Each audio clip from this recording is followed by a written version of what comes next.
Langsung saja kita mulai mengkaji kitab ini dari muqaddimah yang disampaikan oleh Fadilatul Syekh Abdul Razak bin Abdul Muhsin Al-Abbad Al-Badr hafidhallah ta'ala. Dan kitab ini ada dalam kumpulan karya-karya Syekh Abdul Razak bin Abdul Muhsin Al-Abbad yang kita kaji pada kesempatan yang lalu. Ya, contohnya di sini, Syekh Abdul Razak, ya, kitab-kitab atau karya-karya beliau dikumpulkan dalam bentuk Al-Jami' lil Mu'allafat wa Rasail.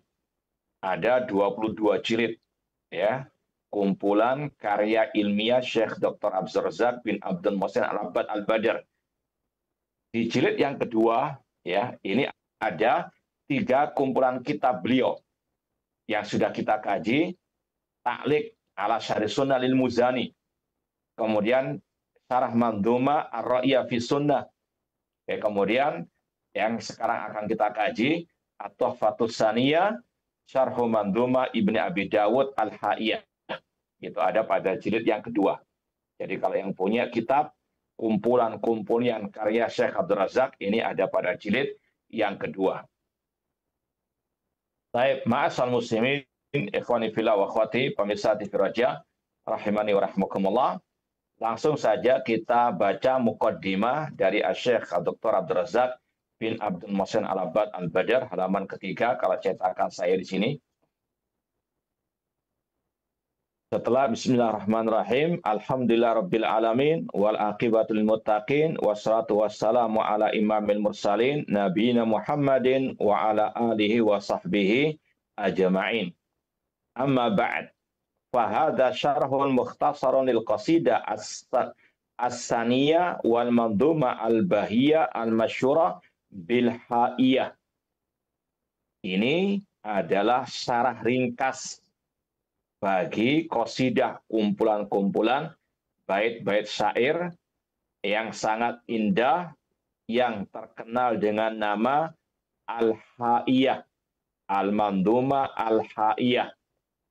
Kalau yang kemarin Ar-Ra'iyah, Al-Mandhumah Ar-Ra'iyah, ini sudah kita jelaskan, dinamakan Al-Mandhumah Ar-Ra'iyah karena akhirnya berakhir dengan ra, atau sajaknya ra. Demikian pula di sini Al-Mandhumah Al-Ha'iyah karena bait syair yang terakhir, ya, itu berakhiran dengan sajak, ya, huruf ha.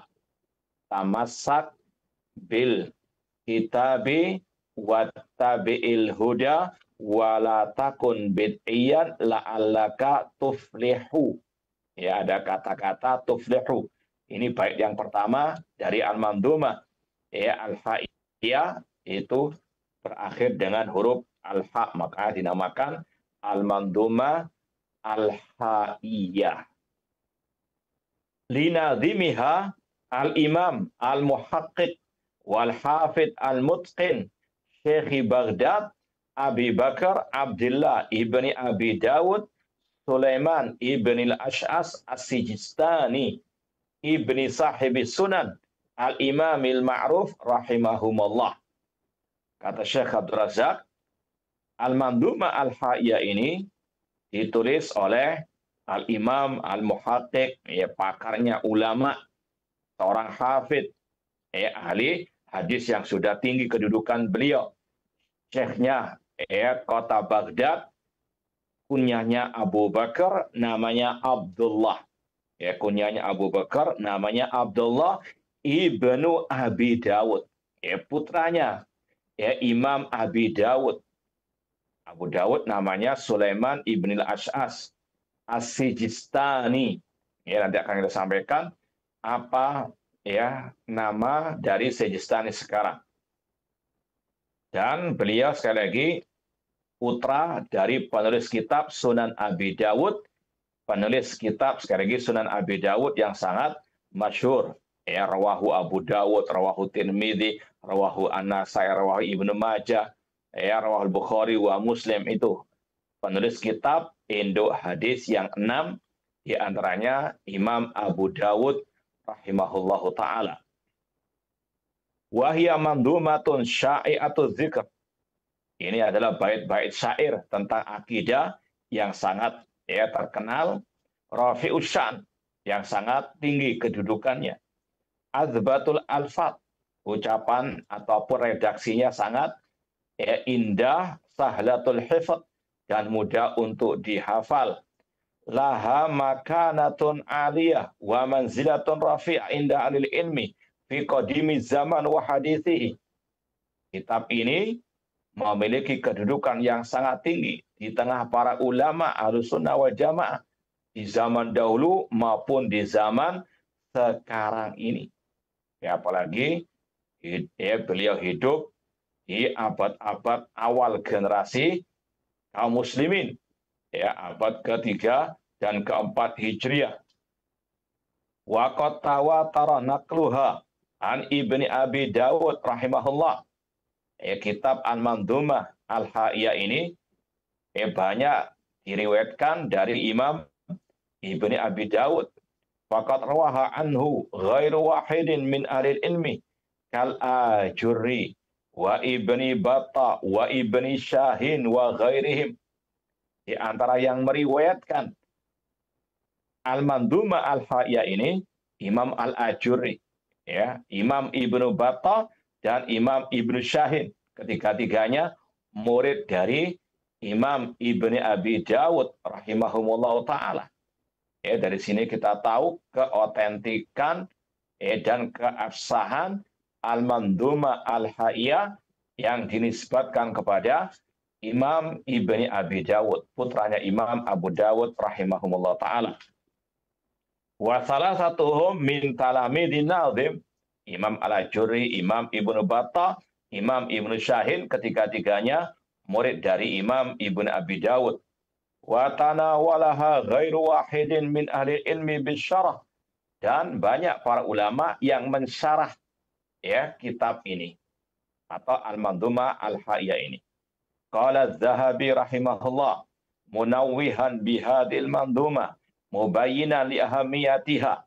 Imam Az-Zahabi menjelaskan tentang Al-Mandhumah Al-Ha'iyah ini dan sekaligus menjelaskan tentang kedudukannya. Kata beliau, hadhil qasidatu mutawatiratun an-nazimiha rawaha al-Ajurri wa sannafa laha syarhan. Qasidah atau Al-Mandhumah Al-Ha'iyah ini telah diriwayatkan secara mutawatir. Banyak yang meriwayatkan dari penulisnya, yaitu Imam Ibn Abi Dawud, diriwayatkan oleh Imam Al-Ajurri, dan Imam Al-Ajurri juga mensarah kitab Al-Mandhumah ini. Meskipun nanti akan disampaikan bahwasanya sarah-sarah tersebut tidak ditemukan.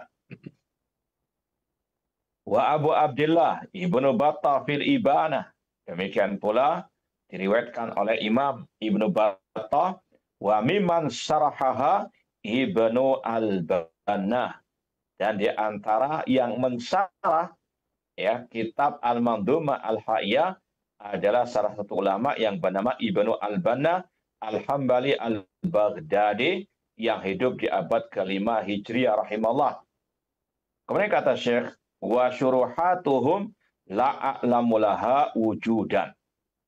Kalau dalam cetakan ini cetakan yang pertama tahun 2002, kata Syekh, beliau belum menemukan sama sekali syarah-syarah tersebut. Namun di cetakan yang terbaru Al-Jami' lil Mu'allafat, kata beliau, "Tsumma waqaftu qariban ala syarh Ibni Al-Bannah Al-Ha'iyah makhtutan fil maktabati dhahiriyah bi Dimashq." Kata beliau, namun aku ini cetakan kumpulan Al-Jami' di sini dicetak tahun 1441, masih baru, artinya 5 tahun yang lalu. Kata beliau, beliau telah menemukan manuskrip dari syarah Ibnu Al-Bannah, belum dicetak, syarah Ibnu Al-Bannah Al-Hambali Al-Baghdadi ini beliau dapati di perpustakaan Dhahiriyah di Damaskus, Syria, masih berupa manuskrip, belum dicetak. Semoga Allah memudahkan diterbitkannya syarah ini. Kemudian wa mimman syarahaha aidon al-Imam As-Safarini, di antara yang mensyarah Al-Mandhumah Al-Haiyah oleh Imam Ibn Abi Dawud ini adalah Imam As-Safarini yang hidup di abad ke-12 Hijriah. Wa syarhuhu laha matbu'un fi mujalladain. Syarah beliau ini sudah dicetak dalam 2 jilid, ya, dengan judul bi'unwan Lawaqihul Anwar As-Saniyah wa Lawaqihul Afkar As-Sunniyah Syarhu Qasidah Ibni Abi Dawud Al-Haiyah fi Aqidati Ahlil Asar As-Salafiyah.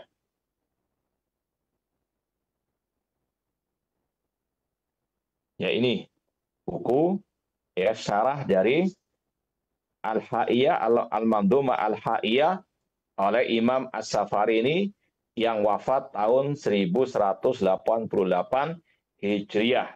Ya, meskipun ada sebagian yang mengatakan ya ada beberapa catatan-catatan yang harus diluruskan dalam syarah ini.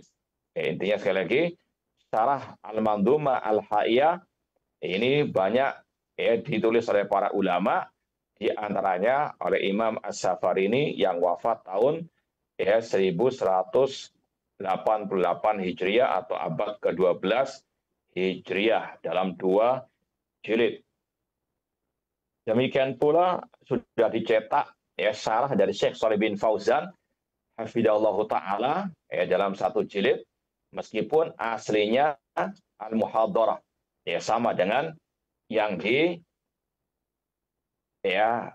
tulis di sini oleh ataupun oleh murid dari Syekh Abdul Razak bin Abdul Muhsin Al-Badr hafidhahullah taala. Wa qad samaitu hadha syarah at-tuhfatu as-saniyah syarhu Mandhumah Ibni Abi Dawud Al-Haiyah, kata Syekh Abdul Razak, dan aku namakan kitab ini atau syarah ini dengan tadi at-tuhfatu as-saniyah syarhu Mandhumah Ibni Abi Dawud Al-Haiyah. Wa asluhu durusun alqaituha fi Masjidil Jami'at Islamiyah bil Madinatin Nabawiyah Am 1417 Hijriyatan. Dan asli kitab ini adalah pengajian yang aku sampaikan, kata Syekh Abdul Razak, di Masjid Universitas Islam Madinah tahun 1417 Hijriah. Kemudian ditranskrip oleh salah satu murid beliau. Ini sekilas mukaddimah dari Syekh Abdul Razak bin Abdul Muhsin Al-Badr hafizallahu taala. Sekarang kita baca biografi singkat penulis Al-Mandhumah Al-Haiyah. Tak kenal maka tak sayang, kata orang kita. Kita perlu bahas meskipun secara ringkas biografi Ibni Abi Dawud rahimahullah taala. Ismuhu wa nasabu wa kunyatuhu. Namanya, nasabnya, dan kunyahnya. Huwa al-imam, al-allama, al-hafidh Syekhul Baghdad, Abdullah ibnul Imam Abi Dawud Sulaiman ibnul Ash'as. Jadi Abdullah bin Sulaiman ibnul Ash'as. Ya. Kalau singkatnya tadi, Ibnu Abi Dawud. Abu Dawud namanya Sulaiman ibnul Ash'as. Abu Bakar, kunyahnya Abu Bakar. As-Sijistani. Ikhwani fillah wa akhwati rahimani wa rahmakumullah. Wiladatuhu, sekarang kelahiran beliau. Wiladatuhu. Wulidal Imam Abu Bakar ibn Abi Dawud bi Sijistani. Imam Ibn Abi Dawud dilahirkan di Sijistan. Sijistan itu sekarang wilayah yang sebagiannya di Afghanistan, sebagiannya lagi di Pakistan dan di Iran. Dulu namanya Sijistan, kalau sekarang terpisah menjadi beberapa negara. Sebagian wilayahnya, sebagian wilayah Sijistan ada di Afghanistan, ada di Pakistan, ada di Iran. Itu tempat kelahiran Ibnu Abi Dawud. Fisana salasin wa mi'aten. Ibnu Abi Dawud lahir tahun 230 Hijriah. Ya, ini sekali lagi ya masih abad ketiga Hijriah. Ya, Imam Asy-Syafi'i misalnya wafat tahun 204 Hijriah. Ini masa-masa keemasan. Munculnya banyak ulama-ulama salaf ashabil hadis. Kemudian nas'atuhu wa talabul ilmi. Safara bihi abu wa huwa saghir min Sijistan. Ayah beliau yaitu Imam Abu Dawud membawa putranya ini Ibnu Abi Dawud ya pada waktu masih kecil untuk ya mencari ilmu agama. Dari kota beliau Sijistan tadi, yatufu bihi syarqan wa gharban. Safar ke arah barat, ke arah timur, bi Khurasan wa Asbahan. Khurasan dan Asbahan ini kalau sekarang di daerah Iran. Wa Baghdad, tentunya beda kalau sekarang Iran markasnya Syiah Rafidhah qatalahumullah. Kalau dulu masih banyak para ulama di sana. Wa Baghdad wal Kufah wa Makkah wal Madinah wa Syam wa Misr wa ghairiha. Sekali lagi luar biasa perjalanan Imam Abu Dawud dan putra beliau dalam talabul ilmi. Keliling dunia mulai dari tadi. Khurasan, Asbahan, Baghdad, Iran, Kufah, Makkah, Madinah, negeri Syam, Mesir dan selainnya. Yasma wa yaktub, mendengar dan menulis. Wastawtana Baghdad, kemudian mereka tinggal di Baghdad. Wa kana awwala syaikhin sami'a minhu Muhammad ibnu Aslam At-Tusi. Di antara guru beliau yang pertama adalah Muhammad bin Aslam At-Tusi.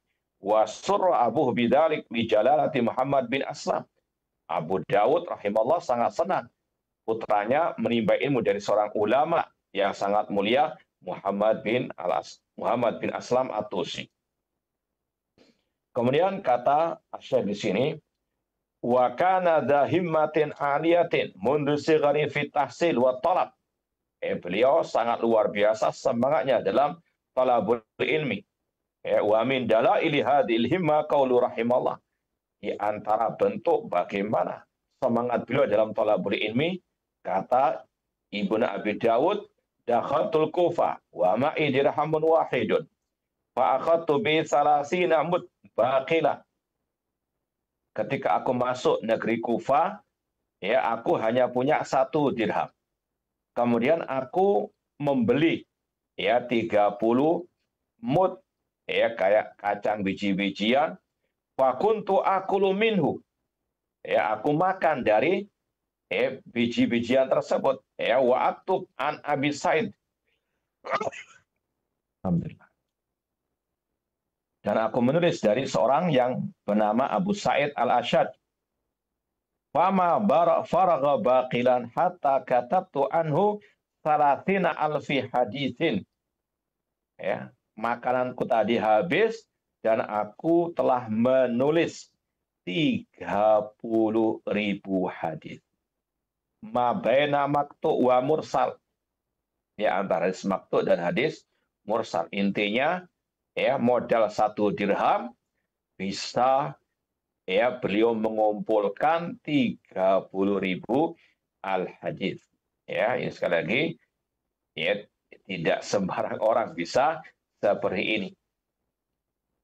Wa kana hafidan mutqinan. Beliau seorang hafid mutqinan, luar biasa kepakaran beliau dalam ilmu al-hadis.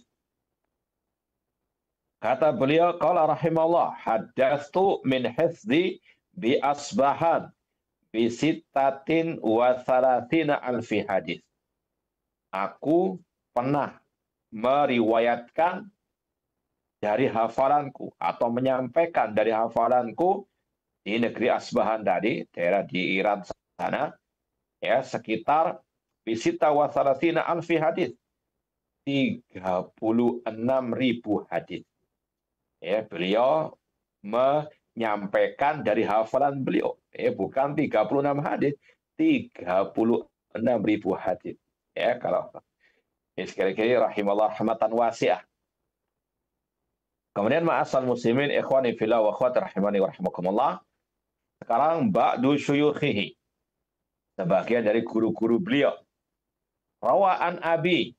Ya, beliau tentunya berguru kepada ayah beliau, Imam Abu Dawud, penulis kitab Sunan Abi Dawud, wa Ahmad ibn Saleh, wa Muhammad bin Bashar, wa Amr bin Uthman al-Himsi, wa Ishaq al-Kush, wa Amr bin Ali al-Fallas, wa Muhammad bin Yahya al-Zuhli.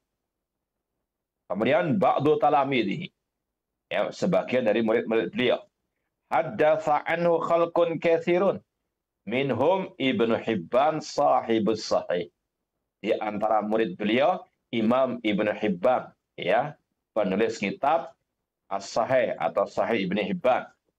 Wa Abul Hasan Imam Ad-Daruqutni, wa Abu Hafs Ibnu Syahid, wa Abu Ahmad Al-Hakim, wa Ibnu Battah, wa Muhammad bin Umar Ibnu Zanbur Al-Warraq, wa Abu Muslim Muhammad bin Ahmad Al-Katib, dan juga Imam Al-Ajuri tadi rahimahullah ta'ala. Ya, kita tahu bagaimana kedudukan murid-murid beliau. Ya, Imam Al-Ajuri, Ibnu Battah, demikian pula ya Ibnu Hibban tadi, Imam Ad-Daruqutni, ini semuanya menunjukkan bagaimana kedudukan sang guru, dan juga ya kita tahu bagaimana kedudukan guru beliau. Kemudian disampaikan di sini makanatuhu al-ilmiyah wa tharal ulama alaih. Kedudukan ya beliau dalam ilmu ini dan pujian ulama terhadap beliau.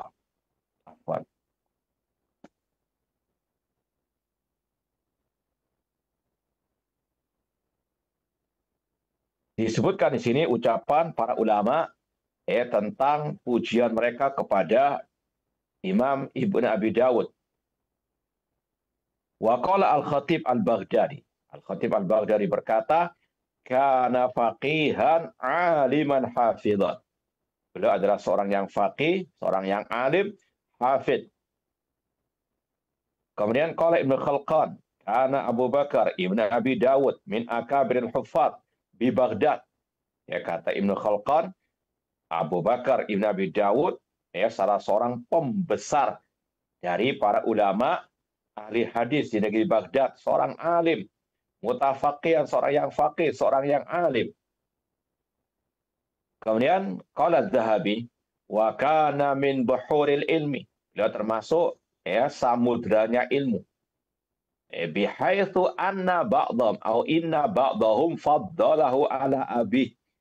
Ya, ada sebagian ulama bahkan yang lebih mengutamakan Ibnu Abi Dawud daripada ayah beliau, yaitu Abu Dawud. Ya, meskipun ada pula yang mendahulukan ayahnya daripada putranya. Intinya para ulama sangat amat merekom, ya, sangat amat memuji, menjelaskan bagaimana kedudukan Imam Ibnu Abi Dawud, ya, rahimahullah ta'ala. Akidatuhu. Sekarang tentang akidahnya Ibnu Abi Dawud. Kana rahimallah ala aqidatis salaf ashabil hadis. Kata Syekh Abdul Razak, beliau rahimahullah di atas akidah salaf ashabil hadis.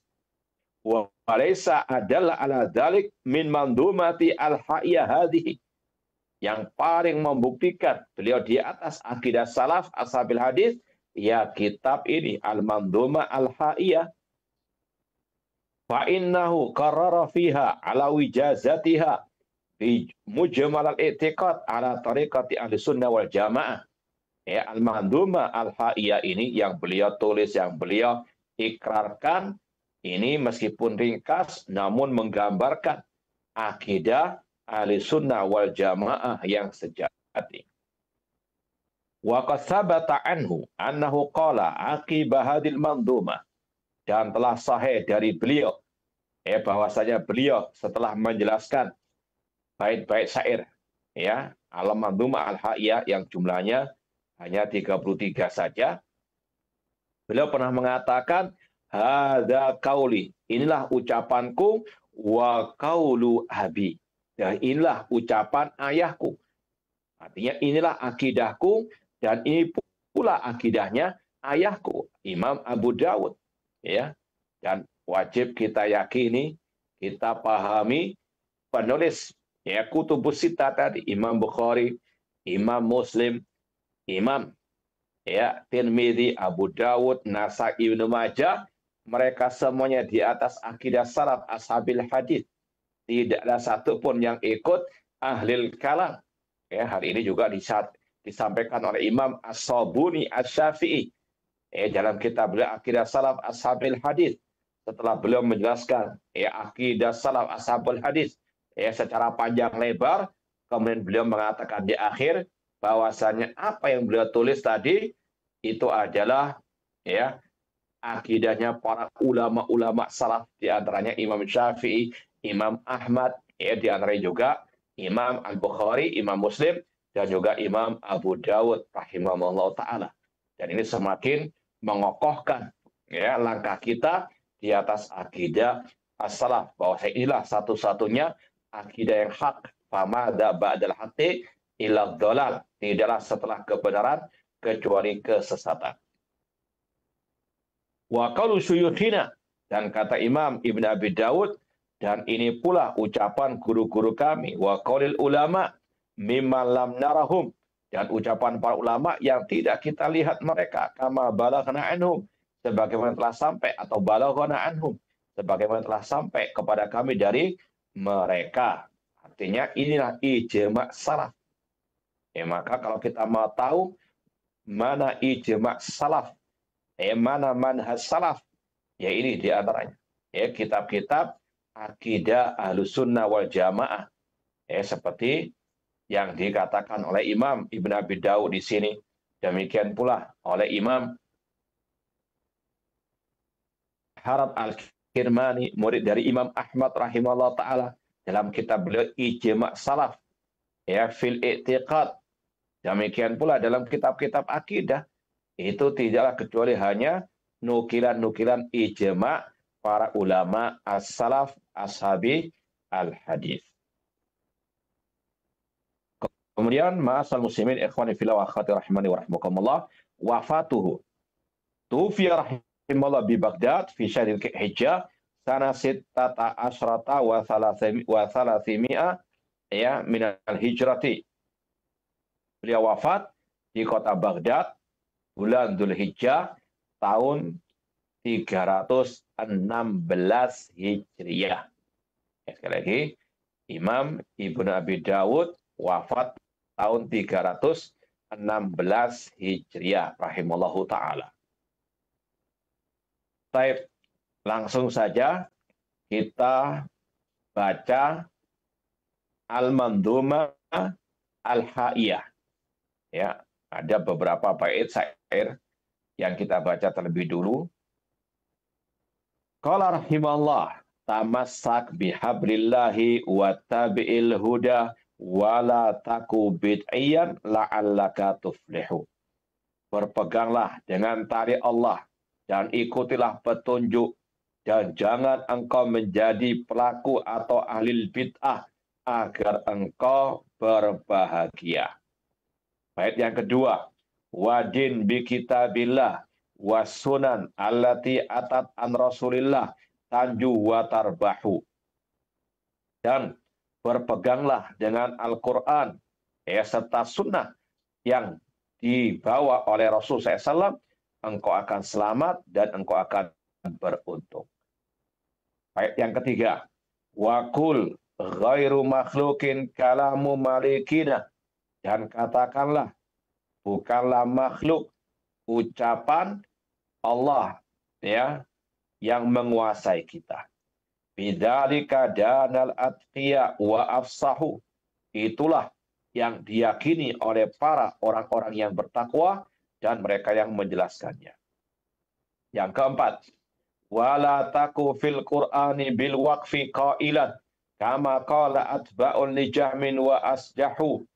Dan jangan engkau ragu ya untuk mengatakan Al-Quran kalamullah bukan makhluk sebagaimana keraguan pengikut kelompok Jahm bin Safwan. Ini sekali lagi ya gambaran al-manduma al-haiyah yang sajaknya diakhiri dengan hak tuflihu tarbahu wa afsahu, dan seterusnya. Langsung kita baca sarah dari Syekh Abdul Razak. Beliau menyantumkan bab al-i'tisam bil kitabi wa sunnah wa mujanabatul bid'ah. Bab pertama berjudul berpegang teguh dengan Al-Quran dan Sunnah serta menjauhi kebid'ahan-kebid'ahan. Disebutkan dua bait syair terlebih dahulu tadi. Tamassak bihablillahi wattabi'il huda wala taku bid'iyan la'allaka tuflihu wadin bi kitabillah wa sunan allati atat an rasulillah tanju wa tarbahu. Kata Syekh Abdul Razak ya tentang dua bait syair tadi, bada'an nazim mandumatahu fil i'tiqad bihadzaini al-baitaini al-azimain. Imam Ibn Abi Dawud memulai manduma beliau dalam masalah akidah ini dengan dua bait yang sangat amat berharga, yang sangat agung. Wa hadzanil baitan fihima ad-da'wa ilal i'tisam bil kitab wa sunnah wa tahdzir minal bid'ah. Dalam dua bait ini ada seruan untuk kita berpegang teguh dengan Al-Quran dan Sunnah Rasul serta peringatan larangan dari kebid'ahan. Wa qad bada'a bihima qabla bayan i'tiqad wa masailihi ala tariqati ahli sunnah fi kutubil i'tiqad. Beliau di awal ya bait-bait ini memulai dengan seruan kepada Al-Quran dan Sunnah sebelum menjelaskan masalah akidah. Ini menunjukkan bahwasanya inilah manhaj metode ahli sunnah dalam berakidah. Akidah ahli sunnah yang sejati hanya berdasarkan Al-Quran dan Sunnah Rasulullah SAW. Akidah ahli sunnah tidak ngarang-ngarang sendiri, ya, tidak berlandaskan akal semata, ya, atau berlandaskan mimpi atau zauq perasaan, tidak. Namun inilah akidah ahlu sunnah wal jamaah yang sejati. Dan ini juga yang telah diucapkan oleh Imam Az-Zanjani dalam kitab beliau. Alhamdulillah sudah kita kaji bersama syarah manduma ar-ra'iyah fi as-sunnah. Beliau mengatakan tadabbar karamallah wa tamiril khabar wa da'an kara'yan la yulaimuhu asar. Renungkanlah Al-Quran dan pegang erat sunnah Rasul dan tinggalkanlah akal yang tidak sesuai dengan ajaran Rasulullah SAW. Mirip ucapan Imam Az-Zanjani sekali lagi yang beliau hidup di abad ke-5 Hijriah. Inilah salah satu metode ahli sunnah. Bahwasanya semuanya berpegang dengan qala Allah, qala Rasul, wa qala sahabah, terutama dalam bab al-aqidah. Tidak ngarang-ngarang akidah baru.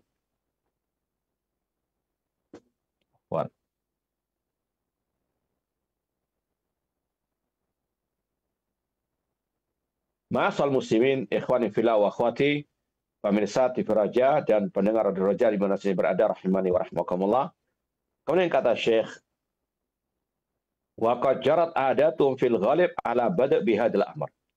Banyak dari para ulama ahli sunnah ketika menulis kitab tentang akidah dimulai dengan pembahasan metode mereka dalam berakidah, yaitu hanya mengikuti Al-Quran dan Sunnah dengan pemahaman para sahabat Rasulullah SAW.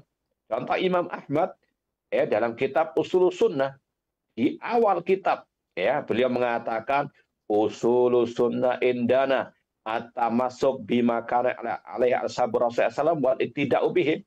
Prinsip akidah kami adalah mengikuti ajaran para sahabat Nabi SAW ya, dan berpegang teguh dengan ajaran mereka. Ini juga disampaikan oleh Imam As-Sabuni Asy-Syafi'i dalam kitab Aqidah Salaf Ashabul Hadis, kitab Aqidah atau I'tiqad A'immati Ahlil Hadis oleh Imam Abu Bakar Al-Ismaili. Disebutkan dulu metode mereka, bahwasanya mereka dalam berakidah hanya berpegang dengan Al-Quran dan Sunnah yang sahihah, ya, tanpa membedakan hadis ahad ataupun hadis mutawatir. Demikian pula Imam Al-Lalikai di awal muqaddimah kitab Syarh Ushul I'tiqad Ahlussunnah wal Jamaah beliau sebutkan bahwasanya referensi beliau dalam berakidah qala Allah wa qala Rasul wa qala as-sahabah.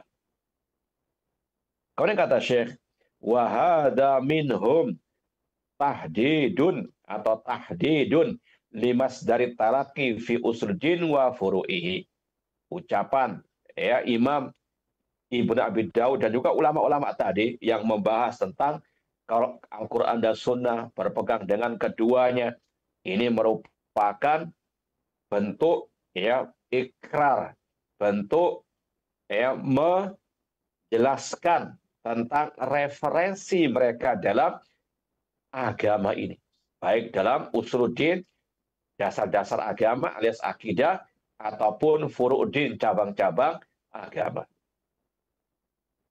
Liyakuna bina'ul mu'taqadi wa qiyamu ala ususin salimatin wa usulin sahihatin qawimah. Kenapa disebutkan dulu manhaj mereka dalam berakidah, referensi sumber mereka dalam berakidah, agar akidah betul-betul lurus, betul-betul di atas pondasi yang selamat, yang kuat.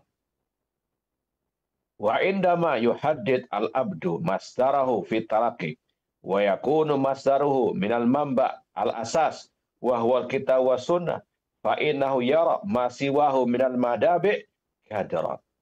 Ketika seorang hamba telah menentukan inilah referensi saya, sumber dalam berakidah, yaitu tadi Al-Quran dan Sunnah, maka dia melihat selainnya, selain Al-Quran dan Sunnah atau yang menyelisih Al-Quran dan Sunnah, itu adalah sumber yang penuh dengan kekotoran. Sebagaimana dalam ayat tadi, fama ba'dal haqqi ila dhalal, tidaklah setelah kebenaran kecuali kesesatan. Wala yakhud minha syai'an wala yaj'aluha masdaran lahu fi dinihi wa aqidatihi. Seorang hamba kalau sudah membatasi akidah saya hanya berlandaskan Al-Quran dan Sunnah berdasarkan pemahaman salaf, maka dia tidak lagi menoleh kepada referensi-referensi yang lain, akal logika yang didahulukan daripada Al-Quran dan Sunnah ataupun dzauq dan yang semisal dengannya. Wa inna ma yatalaqa minal manba'is safi wal ma'in an-naqi alladzi la syaibata fi wala kadar. Namun seorang hamba ketika sudah menentukan inilah referensi saya, inilah sumber akidah saya, maka dia hanya mengambil dari sumber yang murni, yang bersih, yang tidak ada kotoran di dalamnya. Sebagaimana firman Allah, "Famanittaba'a hudaya fala yadillu wa la yashqa." Barang siapa mengikuti petunjukku, yaitu Al-Quran dan Sunnah, maka tidak akan tersesat dan tidak akan sengsara. Fa yaslam lahu bidzalik mu'taqaduhu, maka selamatlah akidahnya karena referensinya itu betul-betul selamat, murni, bersih, wa yasih imanu, dan benar keimanannya. Wa ahlu sunnati masdaruhum fi talaqi huwal kitabu wa sunnah bihima ya'khudun wa anhuma yatalaqaun wa alaihima yu'awwilun la yahiduna anhuma qadra'un mulatin balhum kama qala al-Auza'i naduru ma'al kitabi wa sunnah haitsu dara. Ahlu sunnah sumber ya, referensi mereka dalam berakidah khususnya adalah Al-Quran dan As-Sunnah. Ya, mereka hanya berpegang teguh dengan keduanya. Ya, mereka tidak berpaling dari keduanya sedikit saja. Ya, sebagaimana yang dikatakan oleh Imam Al-Auza'i, kami ahli sunnah berputar bersama Al-Quran dan Sunnah kemana Al-Quran dan Sunnah itu berputar. Al-Quran dan Sunnah ke kanan, kita ikut ke kanan. Al-Quran dan Sunnah ke kiri, kita ikut ke kiri. Al-Quran dan Sunnah menetapkan, kita tetapkan. Al-Quran dan Sunnah menafikan, kita nafikan. Demikian seterusnya. Ini ciri ahlu sunnah yang sejati. Bukan ya menabrak Al-Quran dan Sunnah atau membantah Al-Quran dan Sunnah atau ngeyel ya terhadap apa yang diajarkan Al-Quran dan Sunnah Rasulullah SAW. Contoh dalam bab asma wa sifat. Ketika Allah berfirman, ya Ar-Rahman alal asyistawa, Allah istawa di atas aras. Ya, istawa kata ulama tabi'in ala wartafa. Ahlussunnah ya sepakat mengatakan Allah tinggi di atas aras, tidak ngeyel. Karena apa? Allah yang mengatakan demikian. Rasul juga mengatakan ya ala ta'manuni wa ana aminu man fis sama. Tidakkah kalian mempercayai diriku sedang diriku kepercayaan zat yang di atas langit? Kata Rasul, Allah di atas langit. Ahlussunnah mengikut apa kata Allah, kata Rasul sallallahu alaihi wasallam. Beda dengan alil bid'ah, ngeyel. Mereka mengingkari, menolak, mendustakan ya dengan akalan mereka. Mereka mengatakan kalau Allah ada di atas aras, apakah berarti Allah itu butuh kepada aras dan seterusnya, ngeyel. Tidak mau sami'na wa sadaqna. Ahlussunnah selalu ikut qala Allah wa qala Rasul, tidak ikut akal kalau akal bertentangan dengan Al-Quran dan Sunnah Rasul sallallahu alaihi wasallam. Wala yuhaditsuna syai'an min kibari anfusihim atau wala yuhditsun syai'an min kibari anfusihim. Ahlussunnah tidak mengada-ada ya dari akal pikiran mereka, apalagi dalam bab al-aqidah. Ya. Yaqul Syekhul Islam Ibnu Taimiyah rahimahullah, berkata Syekhul Islam Ibnu Taimiyah rahimahullah, laisal i'tiqaduli wala liman huwa akbaru minni al-i'tiqad lillahi wa li rasulihi sallallahu alaihi wasallam. Kata Syekhul Islam Ibnu Taimiyah rahimahullah, akidah itu bukan milikku, bukan karanganku ya, dan bukan karangan orang yang lebih senior dariku. Namun al-qidah ya al-i'tiqad itu milik Allah dan Rasulnya, artinya bersumber dari Allah dan Rasulnya, dari Al-Quran dan Sunnah Rasulullah sallallahu alaihi wasallam. Dan ini yang ya ada pada kitab-kitab Syekhul Islam Ibnu Taimiyah rahimahullah. Beliau tidak ngarang ajaran baru. Beliau punya kitab Aqidah Wasithiyah, Aqidah Al-Hamawiyah, Aqidah At-Tadmuriyah, Aqidah As-Samiyah. Beliau hanya sekedar meringkas, menukil dari ulama-ulama salaf terdahulu. Makanya alhamdulillah kita yang sudah alhamdulillah mengajarkan berbagai macam akidah ulama salaf. Mulai zaman misalnya Fiqhul Akbar Imam Abu Hanifah, Imam Ahmad Ushul Sunnah, Imam Al-Muzani, Syarh Sunnah Imam Al-Barbahari, dan masih banyak yang lainnya. Tidak ada bedanya dengan kitab Al-Aqidah Al-Wasithiyah. Kalau orang itu objektif, orang itu betul-betul tidak dusta, maka dia akan tahu bahwasanya kitab-kitab Syekhul Islam Taimiyah rahimahullah hanyalah melanjutkan tongkat estafet kitab-kitab akidah ulama as-salaf Dan ini yang beliau tegaskan, akidah bukan karanganku, bukan karangan orang-orang yang lebih senior dariku, namun akidah diambil dari Al-Quran dan Sunnah Rasulullah sallallahu alaihi wasallam.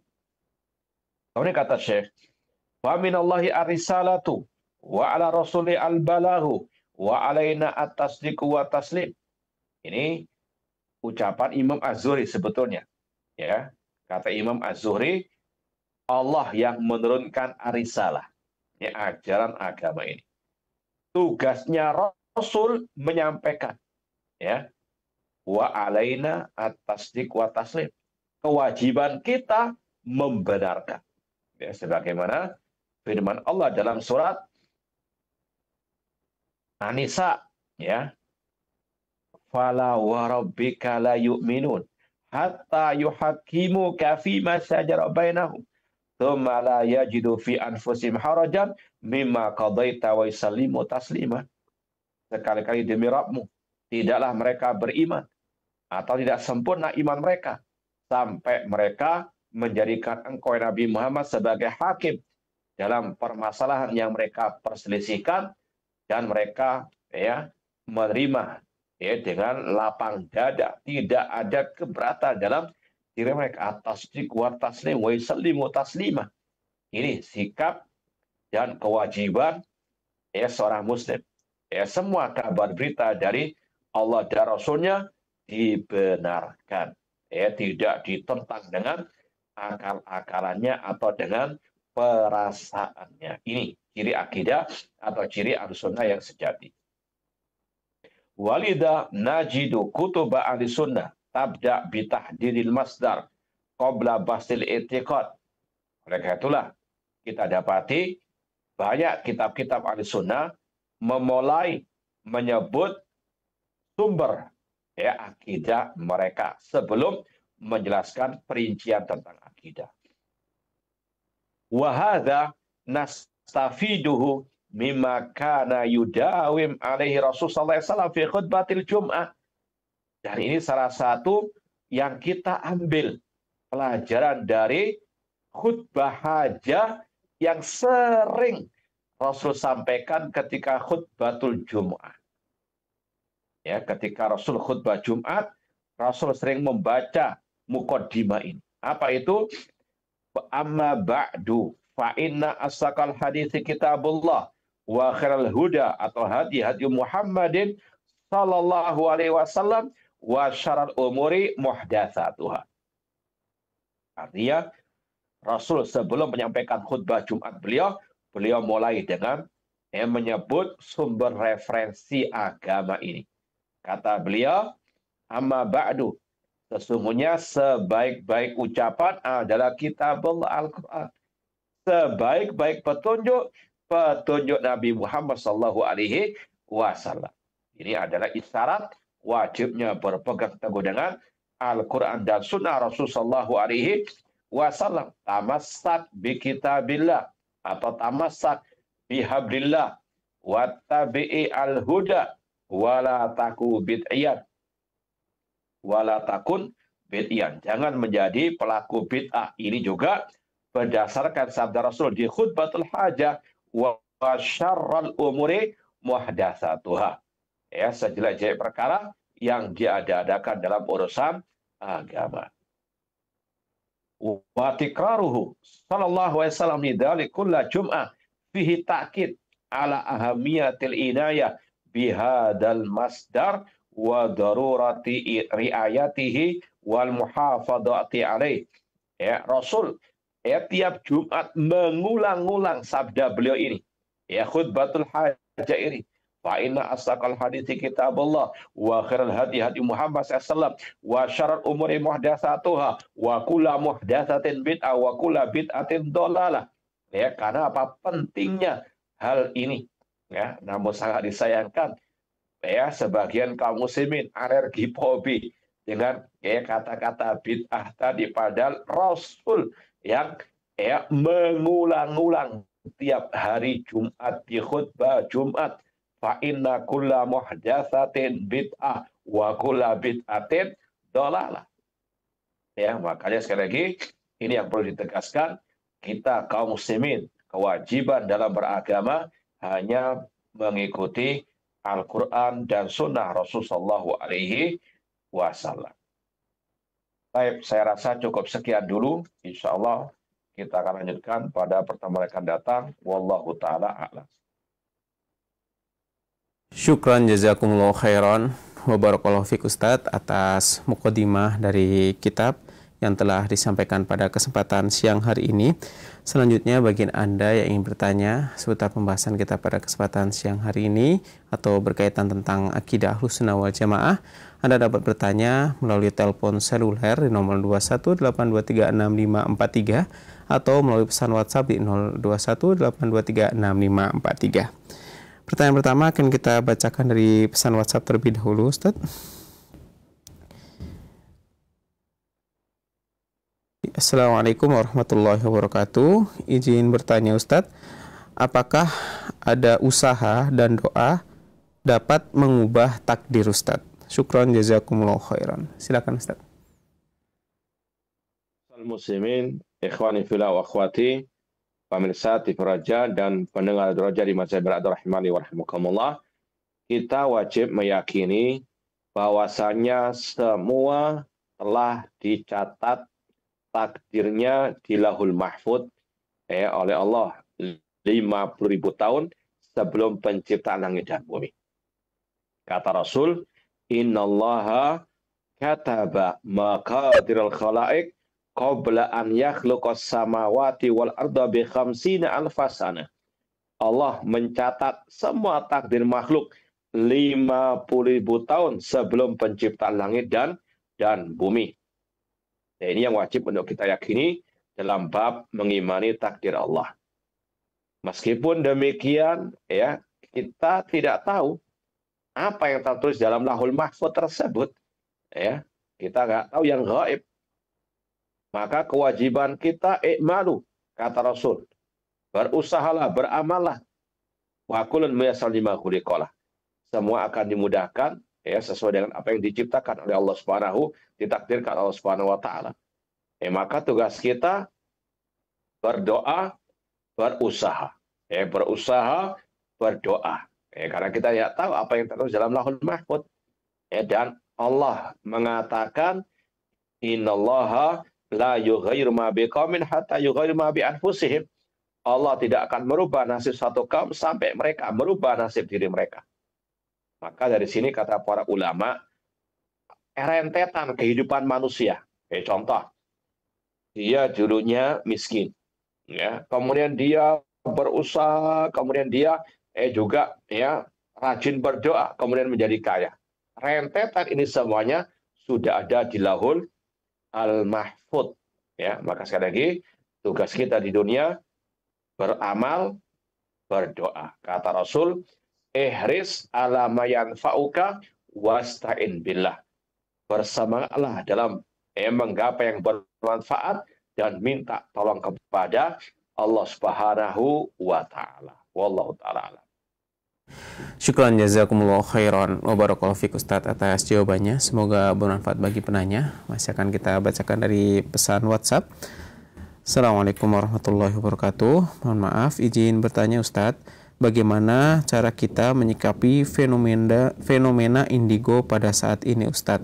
Syukran jazakumullah khairan. Silakan Ustaz. Ya, yang pertama wajib kita meyakini sebagaimana tadi, tidak ada yang tahu ya apa yang di Lauhul Mahfuz.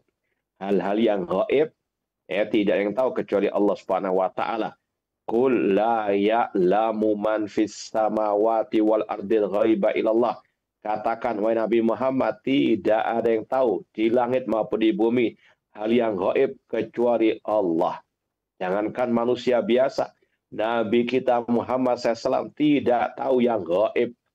Qul la amliku li nafsi naf'an wala dharran illa ma sya'allah walau kuntu a'lamul ghaib lastakthartu minal khairi wa ma massaniya su. Katakan wahai Nabi Muhammad, aku yaitu Nabi Muhammad tidak bisa mendatangkan bagi diriku kemanfaatan maupun kemudaratan kecuali dengan kehendak Allah. Seandainya aku tahu yang gaib. Ini Rasul ya diperintahkan Allah mengatakan seandainya aku tahu yang gaib. Artinya Rasul tidak tahu yang gaib. Ya, kalau Rasul saya tidak tahu yang gaib, apalagi selain Rasulullah Shallallahu Alaihi Wasallam.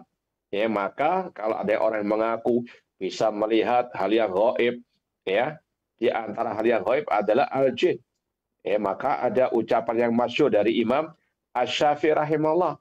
Barang siapa yang mengaku bisa melihat jin dalam bentuk aslinya, maka dia bisa keluar dari Islam. Kenapa demikian? Karena Allah mengatakan ya tentang al-jin, innahu yarakum huwa wa qabiluhu min haitsu la tarawnahum. Sesungguhnya jin dan kabilanya bisa melihat kalian, namun kalian tidak bisa melihat mereka dalam bentuk aslinya mereka. Maka dusta kalau ada yang mengaku-mengaku melihat jin dalam bentuk aslinya atau yang meramal hal-hal yang gaib dan seterusnya. Makanya Rasul mengatakan, man atakahinan aw arrafan fasaddaqa bima yaqul faqad kafara bima unzila ala Muhammad. Barang siapa yang mendatangi dukun atau tukang ramal dan membenarkan ucapannya, maka dia telah kafir kepada Al-Quran yang diturunkan kepada Nabi Muhammad sallallahu alaihi wasallam. Wallahu taala. Jazakumullahu khairan wa barakallahu fiik Ustaz atas jawabannya. Semoga bermanfaat bagi penanya. Selanjutnya kami beri kesempatan bagi Anda yang bertanya melalui layanan telepon di 0218236543. Silahkan. Halo.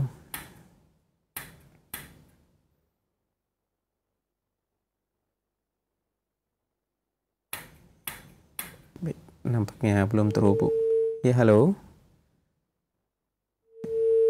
Ya, nampaknya terputus. Kita bacakan kembali dari pesan WhatsApp Ustadz. Bismillah, mohon nasihatnya Ustadz. Bagaimana sikap kita ketika harus terusir karena menghidupkan sunnah di lingkungan kita? Silahkan Ustadz. Baik, ma'asyal muslimin, pemirsa TV Raja dan pendengar Radio Raja di mana saya berada rahimani wa rahimakumullah. Harus selalu kita ingat sabda Rasulullah SAW, bada Islamu ghariban wa sayudu ghariban kama bada'a fatuba lil ghuraba.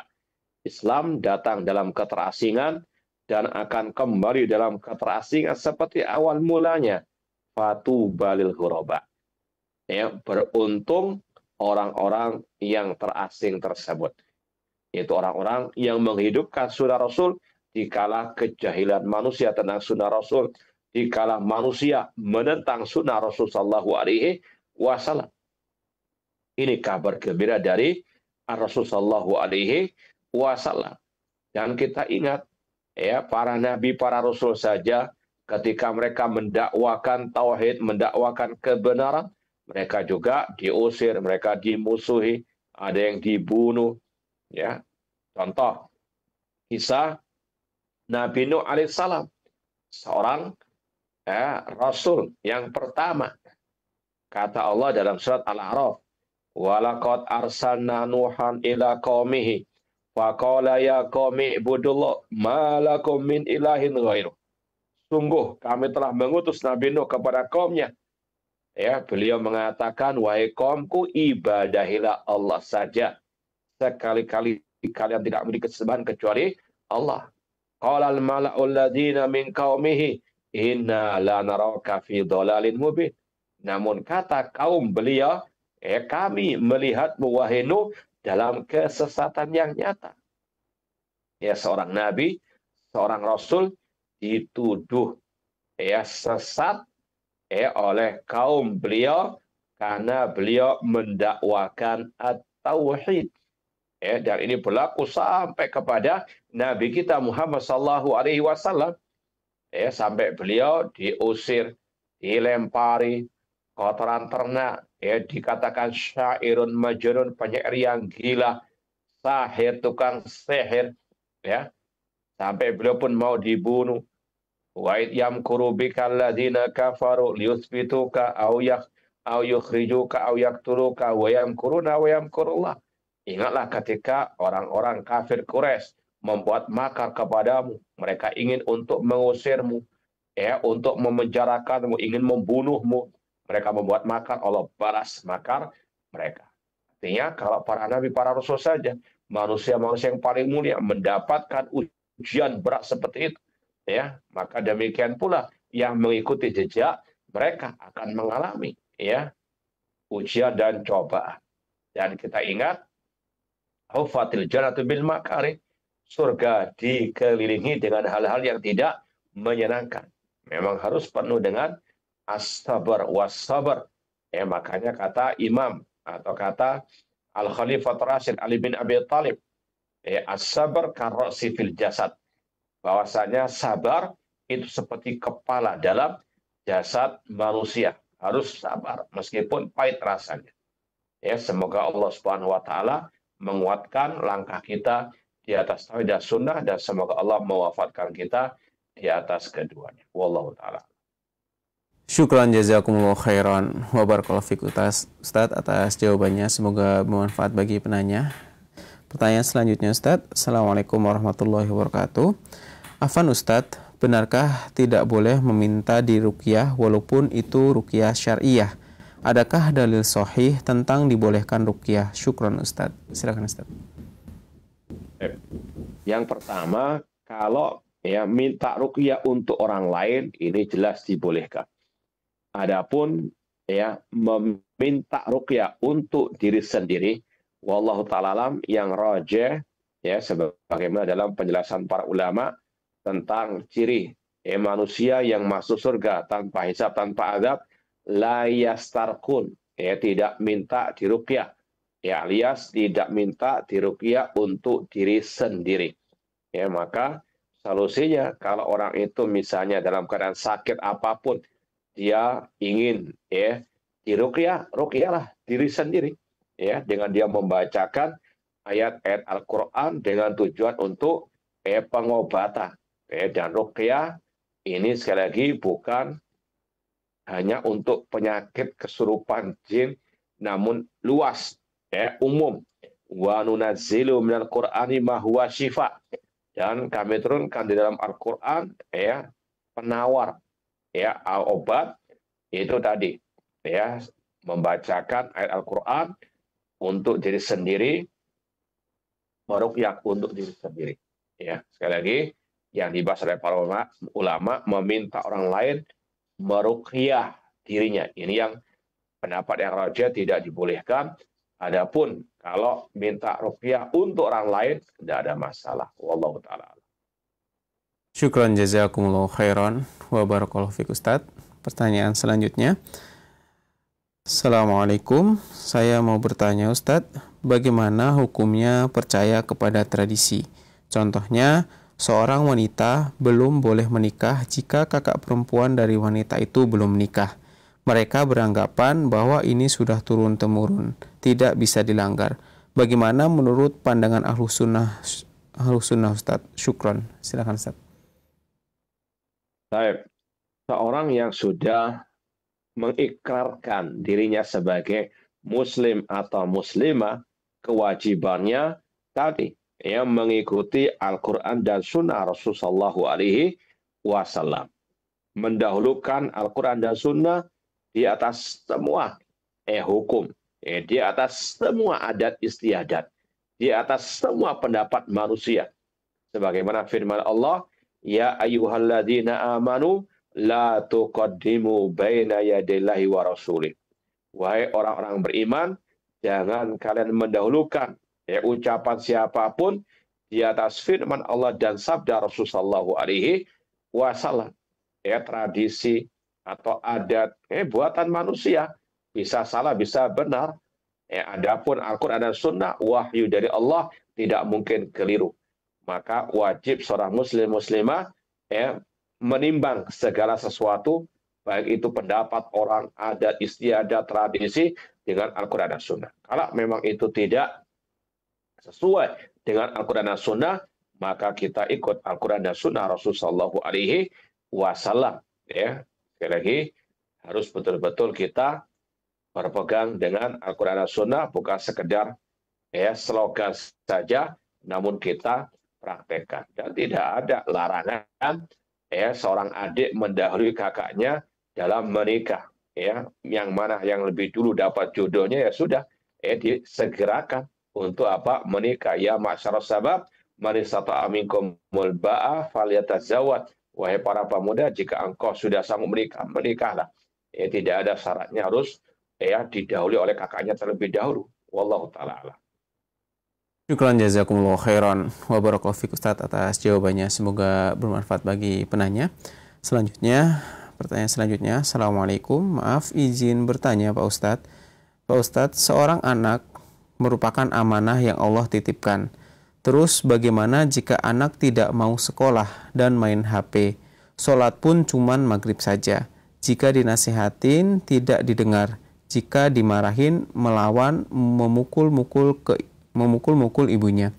Jadi bagaimanakah solusinya Ustadz? Berdosakah jika kami merasa kewalahan dan tidak bisa membujuknya? Sudah berbagai cara membujuknya, namun belum juga mau sekolah. Jika saya ikuti kemauannya untuk tidak sekolah, berdosakah kami? Terima kasih atas jawaban dan solusinya. Silakan Ustadz. Baik. Yang pertama, memang kewajiban kedua orang tua, bapak ataupun ibu, untuk mendidik anak mereka dengan pendidikan yang benar, pendidikan ala Al-Quran dan Sunnah Rasul Sallallahu Alaihi Wasallam. Allah berfirman, Ya ayyuhalladzina amanu, ku anfusakum wa ahlikum nara. Wahai orang-orang beriman, jagalah diri kalian dan anak-anak kalian dari api neraka. Ya, Rasul SAW mengatakan, Muru awladakum bis salati li sab'in. Perintahkanlah anak kalian salat ketika sudah usia 7 tahun. Wadribum alaiha li asyrid, dan pukullah mereka ya kalau tidak salat ketika sudah usia 10 tahun. Dan kita juga baca Al-Quran surat Luqman, bagaimana kisah Luqman mendidik putranya, ya bunayya la tusyrik billah, wahai putraku jangan berbuat syirik kepada Allah, dan seterusnya. Artinya ini kewajiban orang tua. Kalau seandainya dia sudah maksimal ya mendidik ya dengan berbagai cara, ya tadi usia 7 tahun diperintah, usia 10 tahun tidak mau, dipukul dengan pukulan yang tidak mencederai, maka ya sekali lagi kalau sudah maksimal, laisa 'alaika hudahum walakin Allah yahdi man yasha. Ya, tidaklah hidayah itu kalian yang bisa memberikannya, namun Allah yang berikan hidayah kepada siapa yang Dia kehendaki. Ya, tetap orang tua berusaha mendidik apapun yang terjadi, dan jangan pernah ya mendoakan ya anak-anak tersebut dengan doa yang baik agar mendapatkan hidayah dari Allah Subhanahu wa taala. Semoga Allah Subhanahu wa taala menjadikan anak-anak kita, putra dan putri kita menjadi anak yang saleh dan salehah. Allah taala.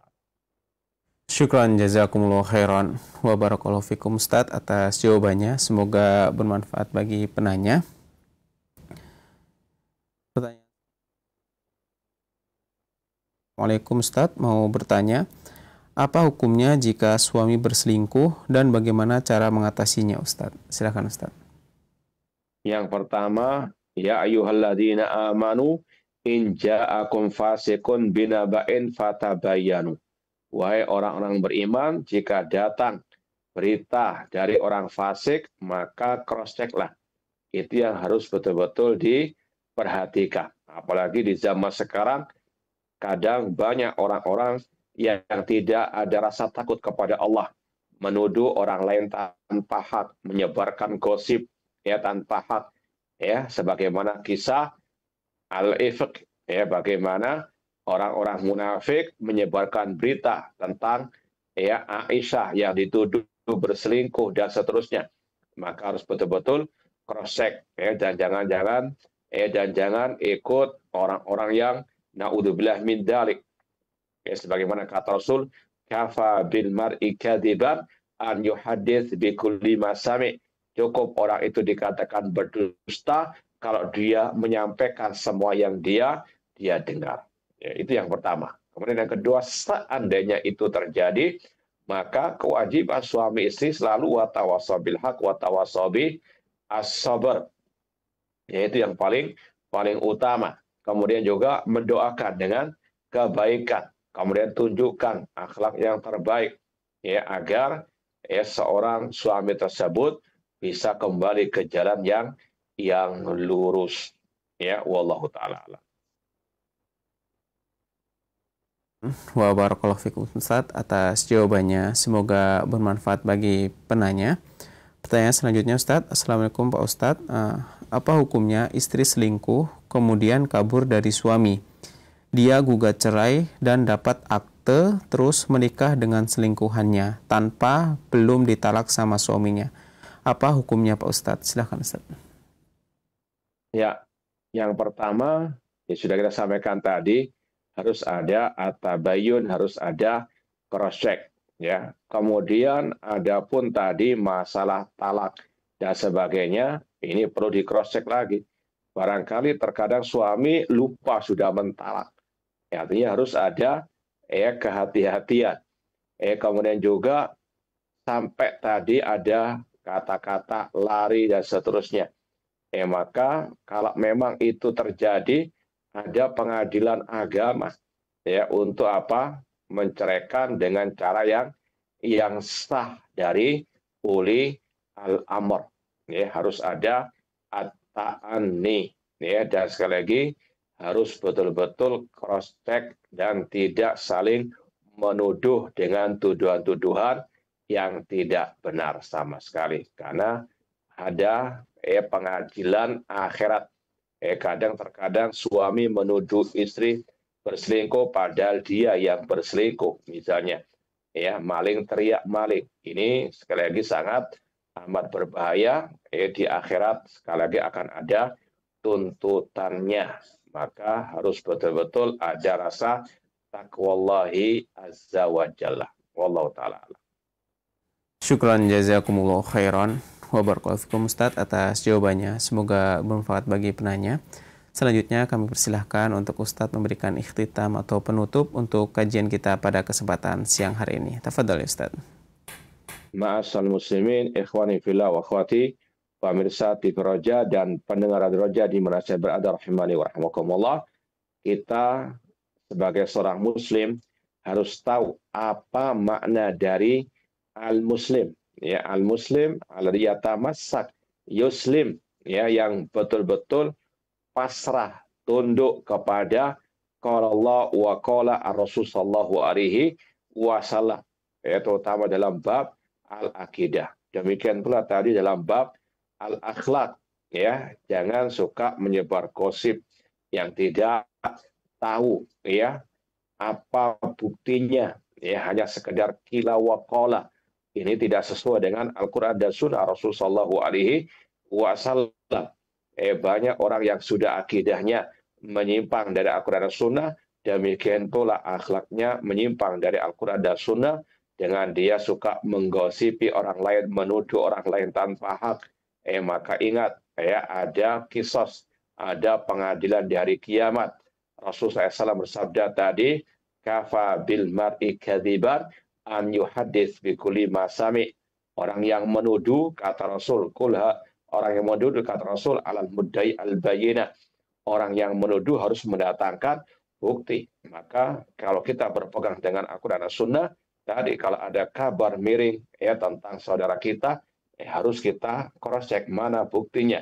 Al bayyinah alal muddai al bayyinah. Ya, karena sekali lagi kalau kita ikut menyebarkan akan juga mendapatkan dosanya pada hari kiamat. Innalladzina ja'u bil ifki usbatum minkum la tahsabu syarran lakum bal huwa khairul lakum. Rasul SAW dikatakan oleh Allah, sesungguhnya orang-orang yang membawa berita dusta itu sebagian dari kalian. Jangan engkau kira itu jelek bagimu. Justru itu baik bagimu, karena pahala terus akan mengalir kepada orang yang digosipi. Yang suka menyebarkan itu akan mendapatkan dosa masing-masing. Apalagi yang provokatornya akan mendapatkan azab yang pedih. Maka sekali lagi, akidah berdasarkan Al-Quran Sunnah, demikian pula dengan al-akhlak. Na'udzubillahi min dzalik, jangan sampai sudah akidahnya menyimpang dari Al-Quran Sunnah, demikian pula dengan akhlaknya. Kurang lebihnya mohon maaf. Wa jazakumullahu khairan. Aqulu qouli hadza wa akhiru da'wana anil hamdulillahirabbil alamin. Wassalamualaikum warahmatullahi wabarakatuh. Waalaikumsalam warahmatullahi wabarakatuh. Syukran jazakumullahu khairan kepada Ustadz Abdurrahman Thayyib LC hafizahullah ta'ala yang telah memberikan tambahan ilmunya pada kesempatan siang hari ini. Semoga Allah Subhanahu wa taala senantiasa memberikan perlindungan dan kesehatan untuk Ustadz beserta keluarga. Dan kami ucapkan syukron jazakumullahu khairan atas kebersamaan Anda pada kesempatan Sabtu siang hari ini. Semoga Allah Subhanahu wa taala senantiasa memberikan kesehatan kepada kita semua untuk senantiasa menuntut ilmu. Dan kami ucapkan mohon maaf apabila kami ada salah-salah. Kami undur diri. Subhanakallahumma bihamdika asyhadu an la ilaha illa anta astaghfiruka wa atubu ilaik. Assalamualaikum warahmatullahi wabarakatuh.